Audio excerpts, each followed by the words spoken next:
श्रियकान्ताय कल्याणनिधये निधयेतिनाम् श्रीवेङ्कटनिवासाय श्रीनिवासाय मङ्गलम्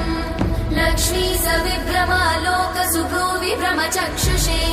चक्षुषे सर्वलोकानां वेङ्कटेशाय मङ्गलम् श्रीवेङ्कटाद्रिशृङ्गाग्रमङ्गलाभरणाङ्गये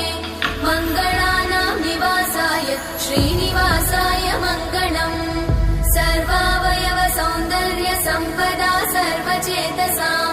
सदा सम्मोहनायास्तु वेङ्कटेशाय मङ्गलम् नित्याय निरवध्याय सत्यानन्दचिदात्मने सर्वान्तरात्मने श्रीमद् वेङ्कटेशाय मङ्गलम्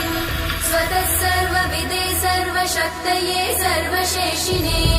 सुलभाय सुशीलाय वेङ्कटेशाय मङ्गलम्।